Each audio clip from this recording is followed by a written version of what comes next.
Lakini mimi nataka niwajulishe, mimi ni mfanyikazi na nimeajiriwa kupitia kwa kura za wananchi, wakiwemo wananchi wa Gatanga. Wakati walienda kutafuta kupiga kura, kulikuwa na picha na jina ya rais na kulikuwa na jina ya mwingine hapo anaitwa William Ruto. Na huyo William Ruto ndio mimi ambaye alikuwa kwa ballot paper. Na kwa hivyo kama mtu anaenda kufanya kazi ile ameajiriwa na wadosi wake, tafadhali mnipatie tu nafasi hiyo nifanye hii kazi, kwa sababu hawa ndio wadosi wangu, wamepiga kura na niko na sababu ya kuwafanyia kazi. Problem is economic. It's not political. June 25, 2024 protest was not a political contest. It was not a political protest. It was an economic protest. Reject Finance Bill was the rallying call. Occupy Parliament was the execution. Since then, the government killed, arrested, abducted, and disappeared with several Kenyans. Gen Zs moved to social media hoping for freedom of expression. Due to social media activism, several Kenyans were abducted, the likes of Billy Mwangi, Kibet the Bull.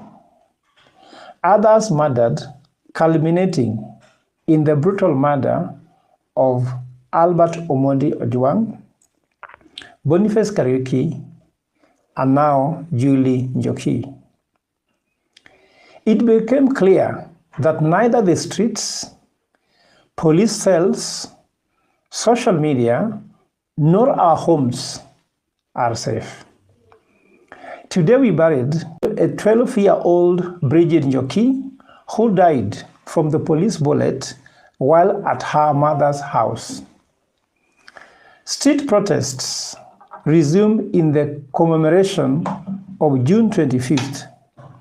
They used excessive force and also introduced goons, killed over 31 people, over 600 people injured, and over 350 people arrested and detained.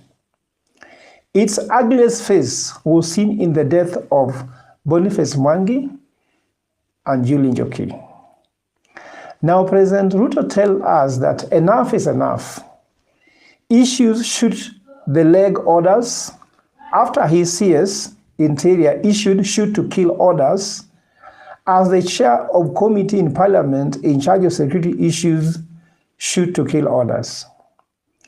The latest pain is the fact that Jose Kamago was in Kenya to work on the IBC portal and met IBC CEO Marjan Hussein Marjan. This happened as Ruto team disabled the judiciary portal to ensure no petition was filed to challenge the illegitimate IBC swearing-in ceremony. Our petition to challenge the selection panel of IBC without the consultation and concurrence with opposition and with no public participation was put to be heard in September by the High Court, knowing very well the swearing-in is taking place in July.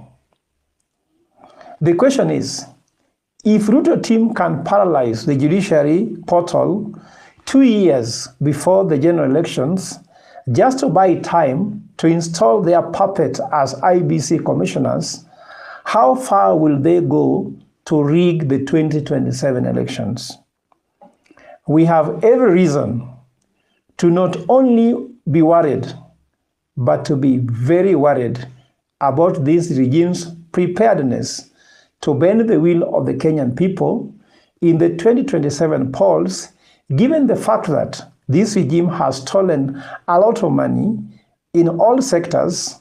Ruto has several containers of money in State House and others in Karen, among other places, that they have started using in some fake program called empowerment, and that empowers no one in Kenya. In Kisumu, for instance, youths are being given 500 shillings each every day. There is maandamano to pacify them. And the pattern is clear in other places in the country. Now, connecting the dots, it's clear Ruto says he has a plan. And he's telling us that if we have a plan, let's face him at the ballot. While some people think that Ruto's plan is to turn around the economy, his plan is clear. How can he hang on to power and how to keep stealing public funds? When the president says, if there is no Kenya for him, there is no Kenya for us, he simply means that if he's not the president, then there's no Kenya. Meaning he can go a long way to destroy the whole country if he's not president. So if you're waiting for him in the ballot, wait in vain. So in conclusion, we cannot allow to solve the Kenyan problem in Ruto terms. Albert Einstein said that you cannot solve a problem with the same tools that has created it. The broad-based government has stated that Ruto's 2 terms is not negotiable. They are doing everything possible to realize that dream. Kenyans, we must stop these 2 sworn enemies of Kenyans now and not tomorrow, not in 2027. The economic problem Kenya has cannot be cured with a political solution, especially holding a shambolic election presided over by a grossly corrupt and a grossly incompetent government under the Ruto administration. We therefore need a transition government to preside over a credible election, stabilize the economy, modernize government, and hand over power to whoever wins the election, where Ruto should be free to contest, but in free and fair environment, not presided over by him. The transition government is a matter of urgency since education sector, healthcare sector, cost of living, human rights violations, and economic crimes in terms of rampant corruption, it's at its worst moment. According to today's Auditor General report, public schools are underfunded to a tune of 117 billion in capitation in 4 financial years. The same day today, fuel prices have gone up in spite of the G2G deals by 8 shillings 53 cents per litre. Now, a litre of super petrol in Nairobi cost 117 shillings 32 cents. Diesel is at 162.61 cents, and kerosene is at 146 shillings 93 cents.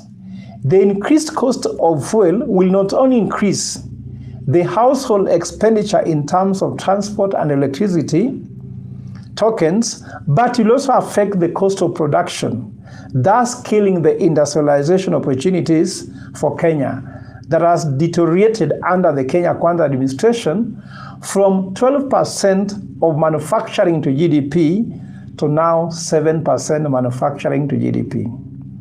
We urge President William Ruto and Raila Odinga that since dialogue can only take place amid a neutral arbiter, that we go for a transitional government to be this neutral arbiter, since we cannot negotiate with someone fully armed with guns, yet we don't even have a knife. All we have is a flag, a bottle of water, and our phones. Even a football coach or a CEO with a 5-year contract, when in the eyes of the owners, they are taking the club or the country nowhere, they are normally paid for the value of their remaining contract for the survival of the company or the clubs. If Kenya is like a plane, halfway on a flight heading to its destination, then we discover the pilot is incompetent, we would quickly change the pilot and still pay him the cost of his flight attendance through the flight.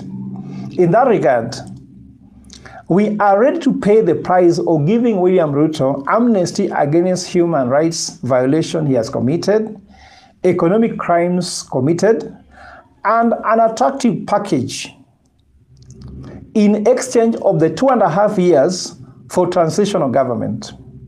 The main role of a transitional government would be to stabilize the economy, provide an enabling environment for free and fair elections, restore the rule of law, national security, and carry out reforms necessary to put Kenya back to the path to prosperity and birth the Kenyan dream. Let us note that every vote that was cast carried with it Kenyan aspirations, which has not been fulfilled, is not being fulfilled. Kenya Kwanza has neither the intention nor the capacity of fulfilling these, hence it won't be fulfilled. We therefore need a transition government to listen to Kenyans made of eminent persons who will not contest the elections in 2027, but to hold the country in trust with shepherd leadership so that the Project Kenya can reach its full realization and not sacrifice the Project Kenya at the expense of one person. Our younger sisters, and we have taken the position that you must never discount dialogue. You must never refuse an opportunity to discuss your issues or to talk. And when you sit down and listen to them, you get different perspective on the issues in the country. I have said when we were in there that we need to get to a place where certain decisions are only left to younger generations. And I've given the example of a suggestion that was made by one of the elders in this country to build apartments in Nairobi National Park. And my position is that we should ask the children whether they want to continue seeing animals at Nairobi Park or they want to see apartments. That decision surely cannot be for people over the age of 70. So it is important to have these conversations. I was giving the example that when I was at the University of Nairobi in the early 2000s, we used to pay only 6,000 shillings per semester for the accommodation. Now they're telling me it's upwards of 40,000 Kenya shillings. And this is something that as a generation who enjoyed that benefit ourselves, we must be fair to this generation also and give them a chance at education and not to stifle it by making it expensive for them to go to school. So how do these issues come up if you don't talk? But what they have told us is that now the older generations need to do less talking and more listening. Yeah. And as a party, ODM, we are committing here today that we will do more listening than talking. Yes. And when we give these young people opportunity to speak to the country, please don't harass them the way you are trying to harass them.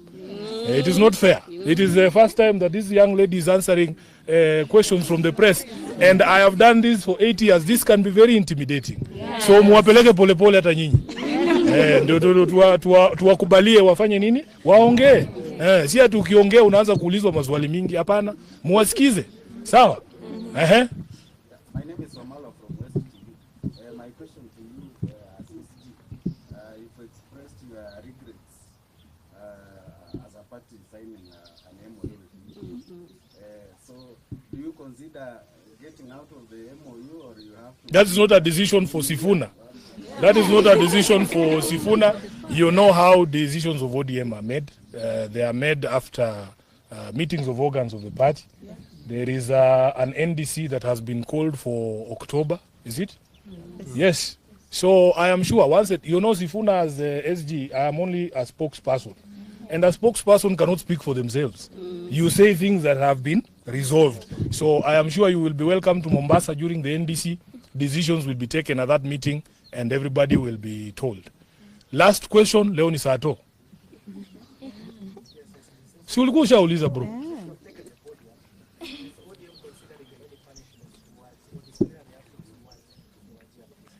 First of all, let me tell you that as a party, we already condemned any member of parliament or any person standing up to claim that they will interfere with elections. As you know, ODM has been a victim of election rigging for many, many elections. So it is not the position of ODM to countenance, to support, or to even condone the thought of interference with elections. These young people will tell you that they are waiting. They are very eager, just like I was in 2002, to be given a ballot, so that people hear from them directly. So anyone who will tell you that you can come and speak and say this is how you want the country to go, and then somebody comes and changes that election, wametuambia haitakalika, hakutakalika huko Kenya, na haitakubalika mtu yoyote kuinterfere na uchaguzi, si ndio? So we condemn in the strongest term any person, be it from ODM, be it from any other political party. And as I've said, we have institutions in this country. We have the IEBC, who used to summon us every day to their boardroom when Chebukati was a chair. For even a minor infraction, I would find myself there answering questions every day. We want the IEBC to summon these people who are threatening to interfere with elections, not just condemn in a letter. We want them to be summoned there. And the NCIC, because we all know what happened in 2007. The precursor of the violence was the interference of the elections of 2007. So anybody who's talking about interference with the election is actually a threat to this country, and they must be dealt with. I want to call the NCIC and IEBC. Summon these people. ODM will not protect anyone, even if it is from within our ranks. Thank you. I want us to...